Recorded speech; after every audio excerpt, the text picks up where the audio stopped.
Project Doctor Game Development Log 2. Discussion of related games. Valiant Hearts: The Great War.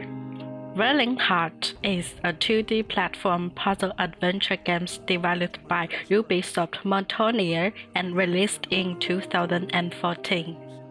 The game is set during World War I and featured beautiful hand-drawn 2D animation with excellent sound effect and music. The story is told from the perspectives from 4 main characters, and the gameplay revolves around solving puzzles and collecting items. Each character has unique abilities, such as cutting through barbed wire, digging tunnels, and healing the wounded. The game also includes a helpful dog companion. Valiant Hearts is a rare game that criticizes war from human perspective, showing the emotional toll of war rather than glorifying violence. Through gameplay, the players have the opportunity to experience history firsthand. The game is undoubtedly a representative of nice art. Many players have been deeply moved by Valiant Hearts, noting its excellent portrayal of human nature and war. Using letters from home and the concept of bravery of the face of adversary adds to the game's emotional impact. This game successfully tells stories of war through its puzzle-solving and exploration gameplay.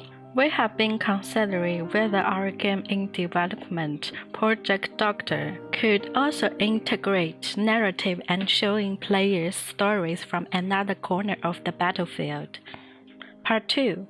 Game Development Progress Report.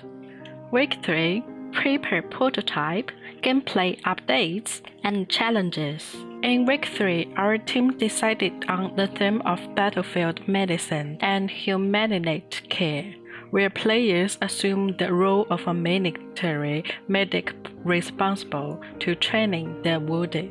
The game aims to include moral dilemmas, allowing players to experience the tragedy of the war.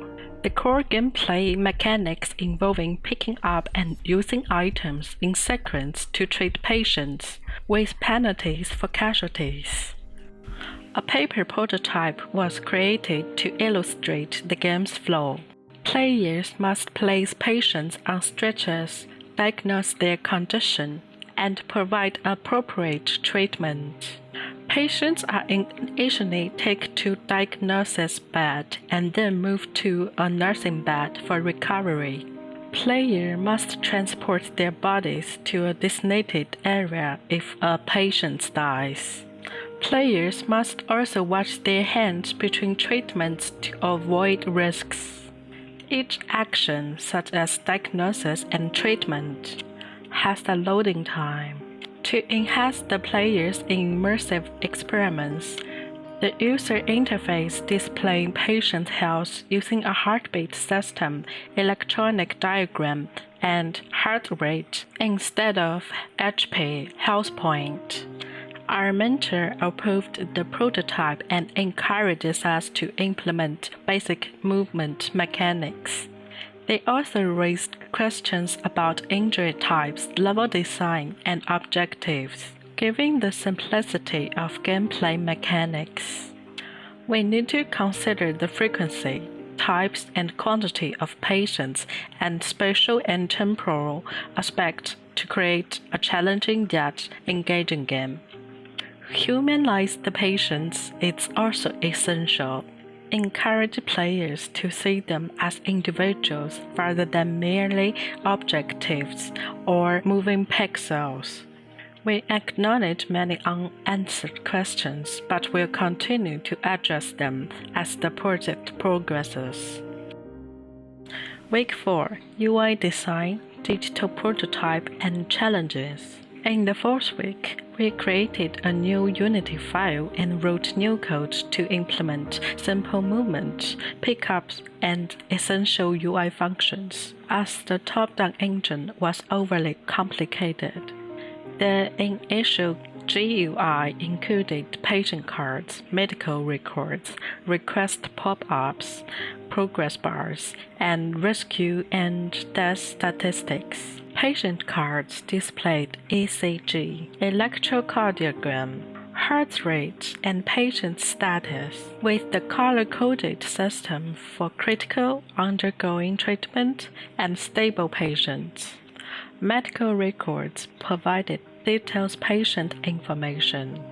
We designed a simple map divided into 4 areas: primary medicine, diagnosis and treatment, recovery, and secondary medicine. While replicating some paper prototype functions, we discovered numerous issues.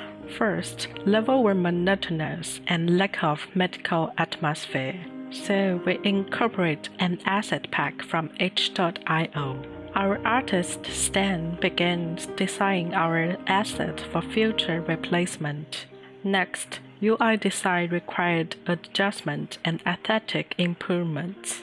Lastly, the controls were complex, involving various keys for different actions, prompting questions about the necessity of enormous input commands and whether simplification was needed. Playtesting would be required to resolve this issue.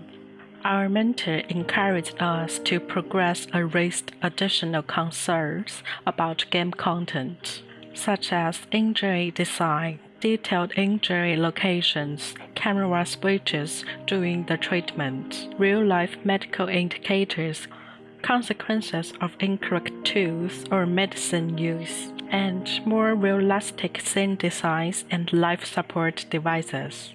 We were advised to focus on narrative design in game mechanics, allowing players to make choices and experience limited resources and patient urgency. Emotions in a battlefield hospital, a memorable punishment system, and shaping the player's experience were essential considerations. We need to explore whether the experiments should evoke joy, fear of punishment, regret, accomplishment, dramatic moments, and deeper thoughts on war and human nature. Despite feeling overwhelmed by the mentor's suggestions, we prioritize and address the remaining issues later. Part 3. Next steps. Initially, we aimed to establish the official project goals and enter the pre-production stage within 2 weeks. However, due to inadequate time and task management, we experienced delays. According to a playful production process for game designers, 4 deliverables are necessary for pre-production. In light of this, our objectives for the next 2 weeks include the following. And that's all. Thanks for listening.